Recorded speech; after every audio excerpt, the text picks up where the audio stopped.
tuzataha tuzataha igihe nikigera tuzataha we tuzataha tuzataha igihe nikigera tuzataha we bana b'Imana mwese mwihangane abizera umwami mukomere igihe nikigera tuzataha we tuzataha tuzataha we igihe nikigera tuzataha we nimara kurenga ibicu nzabwira iyi sura beho nimara kurenga ibicu nzabwira iyi sura beho hirya y'ibicu ni wacu hirya y'ibicu ni wacu hirya y'ibicu ni wacu kwa data ni heza hirya y'ibicu ni wacu hirya y'ibicu ni wacu hirya y'ibicu ni wacu kwa data ni heza. Haleluya.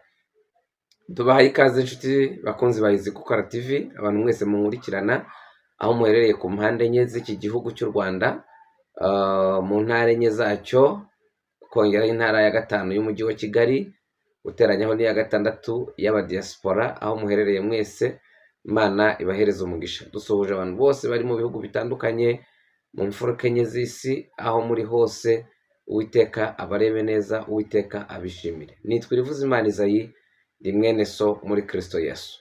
Hanyuma rero ndumva hari ikintu numva tugiye kuganira kuri uyu munsi.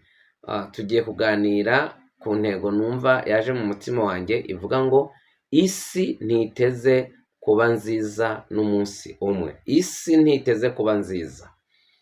Isi abantu mwese, umuntu wese ahari ave mu rujijo, ntabwo isi ntiteze kuba nziza n'umunsi umwe. Ati kubera iki Isayi we? Kubera iki kandi Imana itubwira ngo tube umunyu w'isi?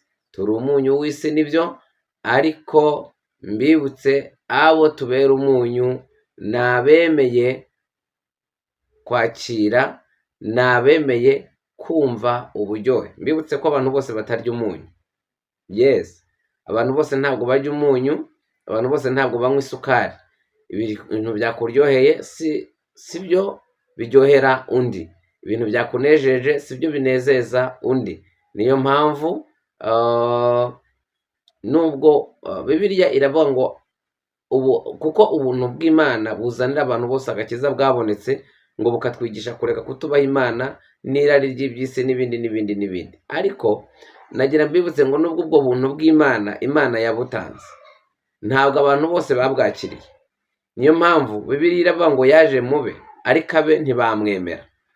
Icyakora abamwemeye bose bakizera izina rye bahawe ubushobozi bwo kuba abana b'Imana. Imana rero iduha umugisha.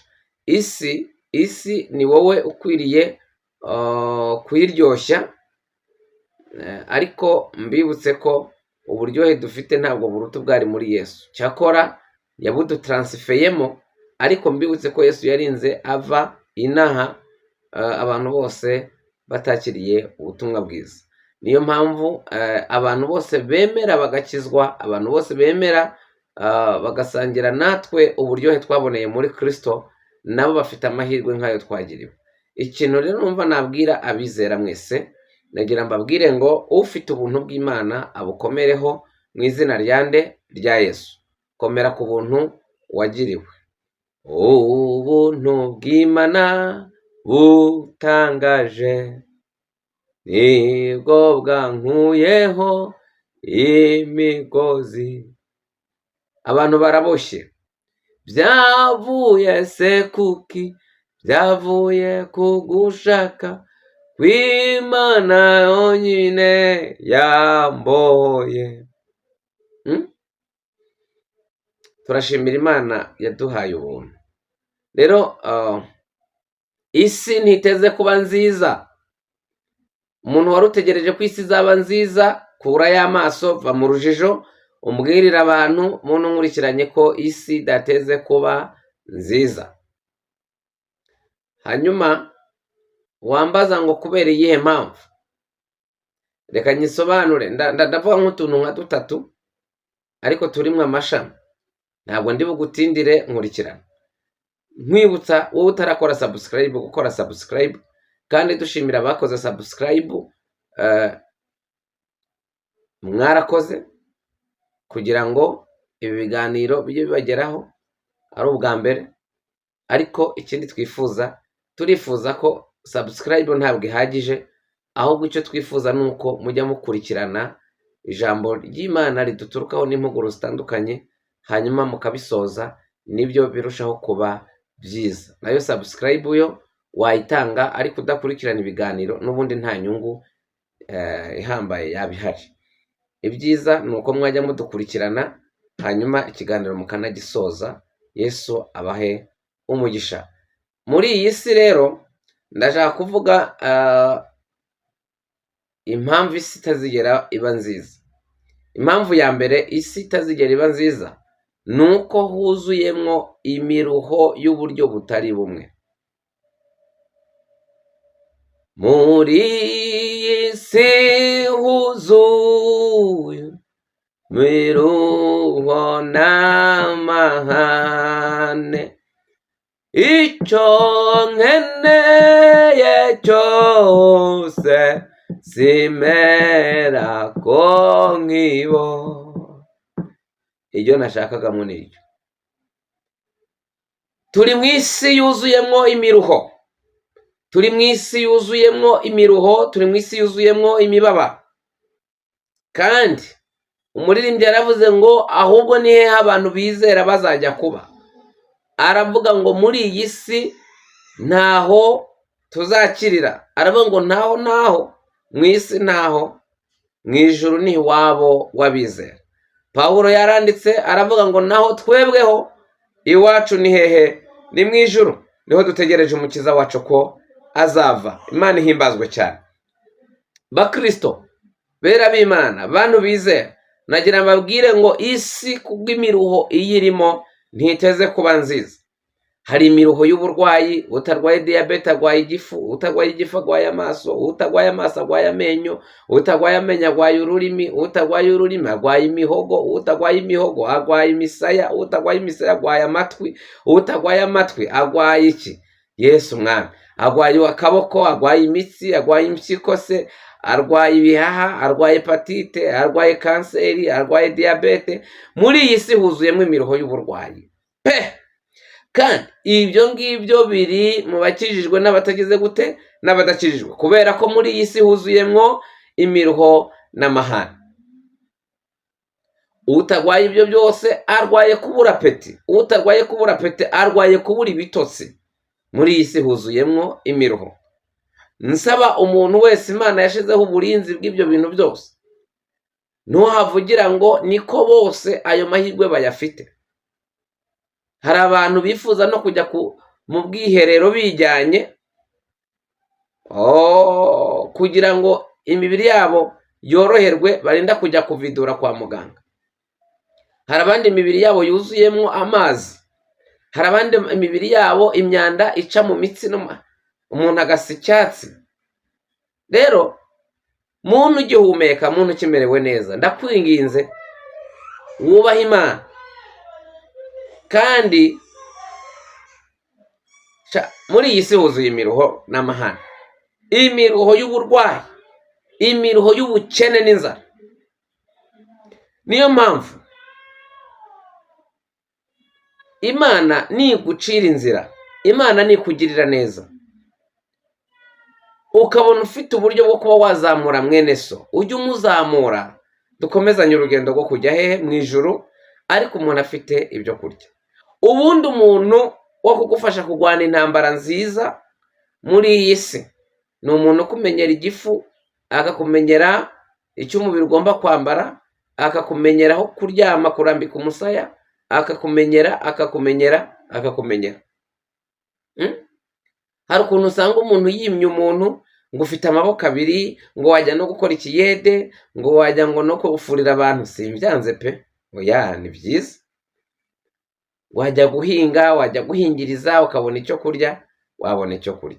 ariko se muvandi, reba nawe amafaranga ufite, reba ubushobozi ufite, reba amafaranga uhembwa, noneho uhite uhuza n'imibare y'ibyo ukonsoma n'ibyo ukeneye, urebe ukuntu nawe rimwe na rimwe kandi winjiza amafaranga menshi ukuntu biba byakugoye. Noneho reba wa muntu udafite isambu, udafite ihene, udafite inkoko, udafite ingurube, udafite inkwavu, udafite na sumbirigi, udafite ingorofani, udafite n'ayo mashuri, udafite n'iyo miryango, udafite. Ndabyemeye ko yabona ifunguro wenda ry'igihumbi ry'umunsi.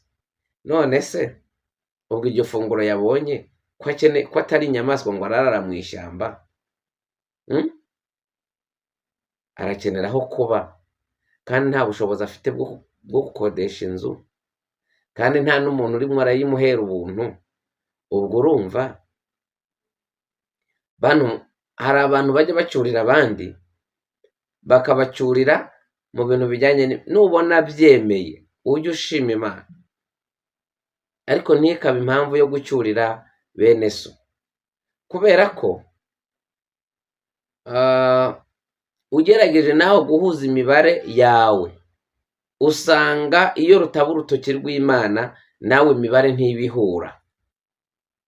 Nubona rero hari ikintu Imana yagushize mu biganza, ukabona ufite ibyo kurya, ukabona ufite imyambaro, ukabona ufite iki, yo kujya kuzuza amakonte ngo ubike imyaka 100, ubike imyaka 50, tabara udafite icyo afite uyu munsi, kuko niyo konte y'ukuri ijuru ryishimira. Ntabwo ushobora kuzasonzesha abana waragaburiye ab'abandi, ntabwo uteze kuzambika abana ubusa warambitse ab'abandi. Imana ni Imana yitura inyiturano nziza. Imana ntikiranirwa ngo yibagirwe imirimo y'abera, wapi, oya. Reka twikomereze. Muri iyi si huzuyemo imiruho yo gupfa no gupfusha. Muri iyi si huzuyemo imiruho y'urushako. Ushobora kugira urushako rwiza ariko ukaburiramo urubyaro. Ushobora kuboneramo urubyaro ukagira n'urushako rwiza ariko imiryango ikakwanga. Muri iyi si huzuye imiruho n'amahane. Abantu bamerewe nabi, indwara z'uburyo butari bumwe, iby'ibyaduka n'ibindi, indwara z'inzaduka n'ibindi. Muri iyi si huzuyemo imiruho n'amahane.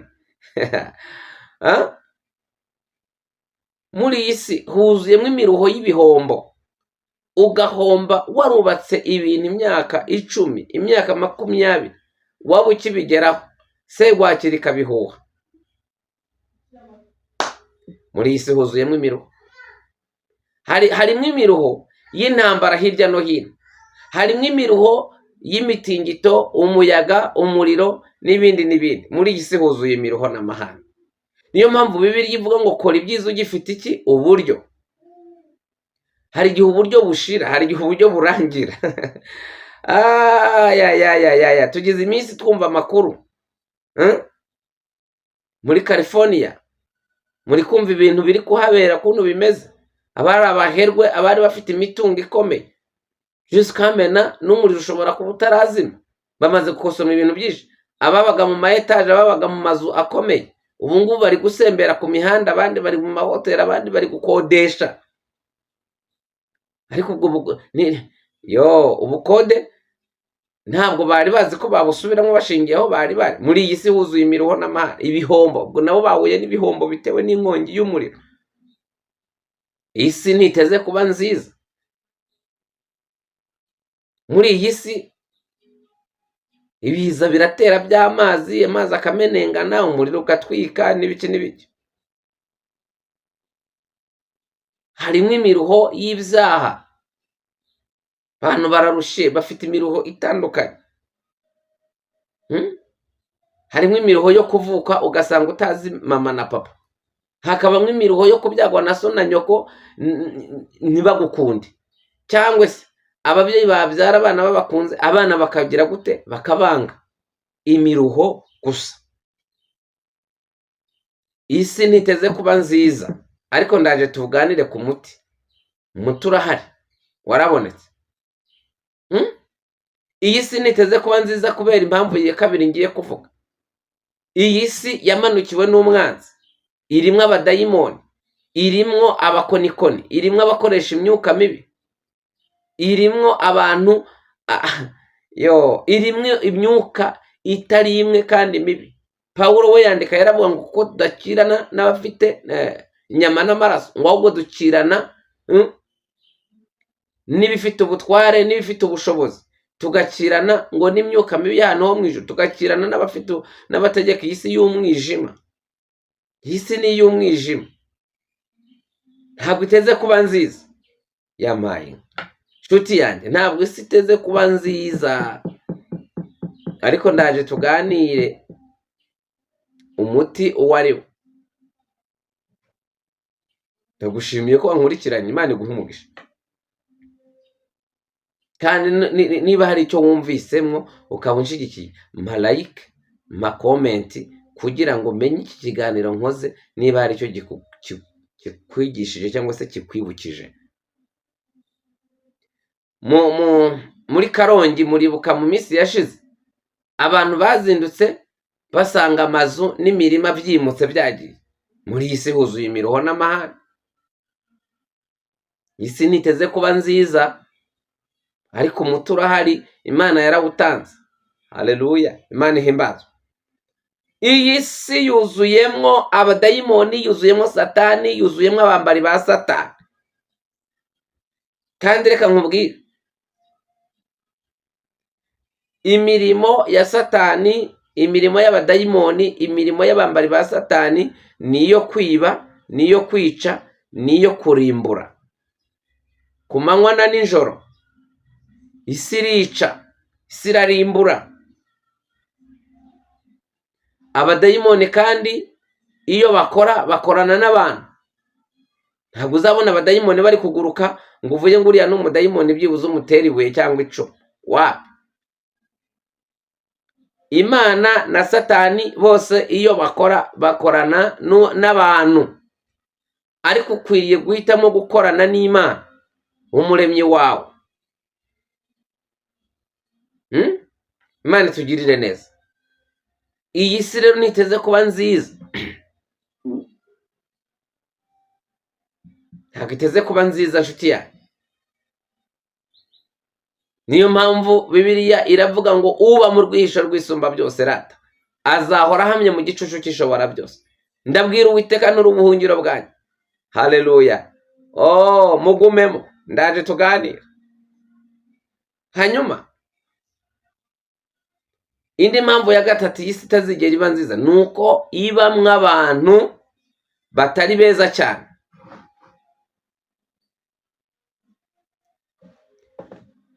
Kubera yuko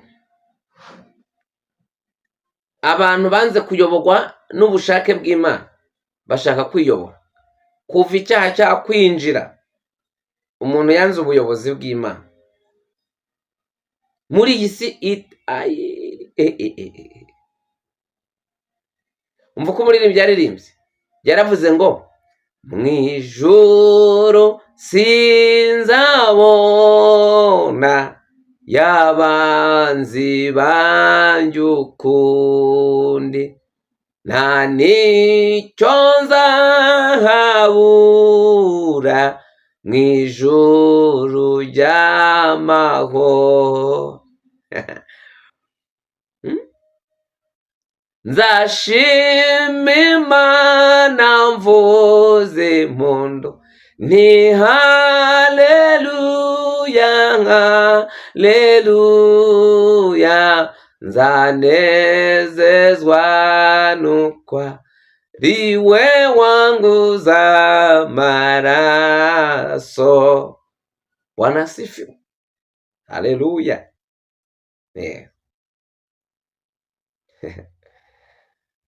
Ntabwo isi izaba nziza, habe n'umunsi umwe, habe n'isegonda.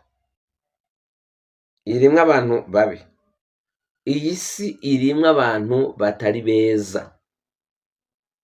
harimo abantu batifuza kukubona uguwe neza, harimo abantu batakwifuza kukubona useka, harimo abantu batakwifuza kukubona wambaye neza, harimo abantu batakwifuza kukubona ugendera mu kamodoka, harimo abantu batakwifuza kubona nawe uba mu kazu keza, harimo abantu batakwifuza kubona uri mu kazi keza, bakakugendaho bakakurwanya bakakubwira abantu nabo ntibateze no guhinduka bose, wapi.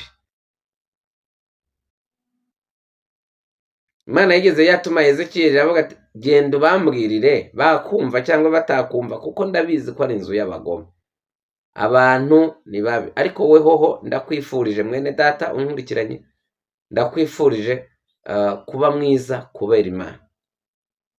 Hanyuma rero ndashaka guha inama abantu kugira ngo babone uburuhukiro. Iyo usomye muri Yeremiya igice cya 6 umurongo wa 17 cyangwa na 6 hafi aho, niho hari amagambo Imana yatumye ku Bisirayeli ibabwira ngo bagende mu nzira babaririze, ngo bamenye aho inzira nziza iri aba ariyo banyuramo, babaririze inzira za kera aho inzira nziza yari iri aba ariyo banyuramo. Ariko Bibiliya iravuga ngo barahakana bati ntituzayinyuramo.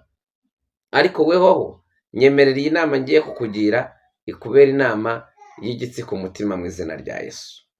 Inama rero shaka kukubwira, nagira mbabwire ngo ahantu hose ni mu manegeka. Muri Amerika ni mu manegeka, Canada ni mu manegeka, mu Burayi ni mu manegeka, n'ahandi mu migabane les 5 continents ni mu manegeka, muri Afurika ni mu manegeka. Ahantu hasigaye hatari amanegeka ni hamwe, ni muri Yesu honyine. Ahantu hadasigaye amanegeka ni hamwe, ni muri Kristo. Muri Yesu Kristo umwana w'Imana honyine niho hatari mu manegeka. Muri Kristo Yesu niho honyine hasendereye amahoro, niho hasendereye umutuzo, niho hasendereye ibyishimo. Muririmbyi yaravuze ngo najyaga njya kwiriba ry'iyi si ngo nshaka uko nakwinezeza, ngo ariko naba ngiye kunywa agahita kama ubwo. Turi kumwe? Ngo none nkahita nyabura nkiheba. Aravuga ngo ariko none ni Yesu maza wenyine, nta rindi zina nemera, kuko ubugingo n'umunezero bibonekerwa muri we. Bwana Yesu asifiwe sana. Ni muri Yesu honyine niho hari ibyishimo. Abantu rero banze Yesu, mukenyere mube mu ntambara, mube mu miruho, mube mu buzima budafite amahoro, budafite ibyishimo, budafite ibyiringiro. Muri Yesu niho hatufoneramo ibyiringiro byuzuye. Bifite ibyiringiro bifite ubugingo we, bifite umugabane mu ijuru. Bifite ibyiringiro we bifite ubugingo, bifite umugabane mu ijuru. Haleluya. Muri Yesu niho honyine harimo ubugingo. Muri Kristo Bibiliya iravuga ngo ufite uwo mwana niwe ufite ubugingo. Amen. Ufite uwo mwana niwe ufite ubugingo. Tuzabana n'Imana. Yesu ni ugira amahoro meza, urupfu n'ibyago ni ubitsinda, abasha kubugingo budashira. Ni mu mwizigira azabarengera, muze mwese dushengere, mw'ijuru tuzimana n'umukiza we. Muze mwese dushengere, mw'ijuru tuzimana n'umukiza. Ntabarambiye, mbifurije kuguma muri Kristo. Dore ko umuririmbyi w'ijana na 67 yaririmbye yaravuze ngo Yesu niwe nihishemo yambereye iki? Ubuhungiro. Ubuhungiro bwo guhunga mw'ikirero. Bibiliya iravuga ngo ubwo Yesu yageragejwe abasha no gutabara abageragezwa bose. nubwo huzuyemo imiruho n'amahane, Yesu yabinyuzemo. Abamwizera bose azagenda baruhura. Bibiliya iravuga amakuba n'ibyago by'abakiranutsi ni byinshi, ariko Uwiteka abakiza muri bingahe? Muri byose. Adukiza duha amahoro, adukiza turuhura, adukiza duha ibyiringiro, adukiza atubwira ko hasigaye igihe gito izuba rikarasa, ko hasigaye igihe gito. Muririmbyi yararirimbye aravuga ngo nubwo turushwa n'abantu tugumane kwizera. Yesu rero niwe turuhukiramo. Abadayimoni tubanesha ku bwa Yesu. Umuntu wese utari muri Yesu ari mu maboko mabi, ariko abari muri Kristo twese turi mu maboko meza.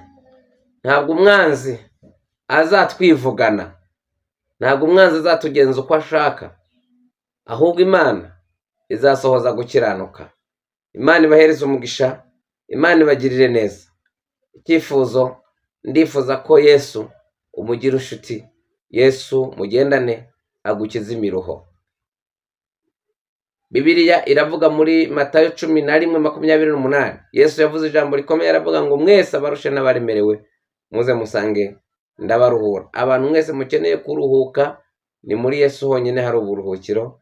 Mu mashuri nta buruhukiro burimo, mu mafaranga nta buruhukiro burimo, mu cyubahiro nta buruhukiro burimo. Uburuhukiro bwa nyabwo buri muri Kristo Yesu. Imana ihoraho ibane namwe. Mureke dusenge tubwire Imana ngo Mana wemere kubana nanjye, kandi nkwakiriye nk'umwami n'umukiza w'umugenga w'ibihe ku buzima bwanjye. Imana nyiramahoro ibeze rwose, kandi mwebwe ubwanyu n'umwuka wanyu n'ubugingo nabwo birarindwe kugeza igihe umwami wacu azazira, tuzasangwe mu mahoro tudafite ikizinga cyangwa umunkanyari. Dusengane mu izina rya Yesu. Uwiteka Mana yo mu ijuru, ndagushimiye kuko iri jambo ndangije kubwiriza kugira ngo rifashe abantu bamenye ko uburuhukiro nta handi buri usibye muri wowe gusa. Ndasenze kugira ngo iki kiganiro uzakigeze kure. Mwuka w'Uwiteka giha amapine kigere kure. Mwuka w'Uwiteka agikundishe abantu bacyumve kandi bagisoze, bumve ubutumwa nohereje muri iyi video. Urakoze Mwami, kandi umuntu wese unyumvise ari muri Kristo ndamusabiye kongera guhembuka, kandi umuntu wese waba unyumvise atarakizwa mwifurije gukizwa kugira ngo abonere uburuhukiro muri Kristo. Ndagushimye, ndaguhimbaje kuko ukoze ibitangaza ku buzima bwanjye, ni mu izina rya Yesu Kristo, amen. Ushaka kumpamagara kugira ngo ungishe inama cyangwa se kumpa ubuhamya cyangwa se kumpa inkunga kugira ngo ubutumwa bwiza bukomeze bwogere hose, wampamagara kuri 078 17 10 11 gatandatu, 078 17 10 11 gatandatu. Airtel 073 55 665 210, 073 55 665 210. Isumba byose babera amaboko. Shalom shalom, ndabakunda, amen.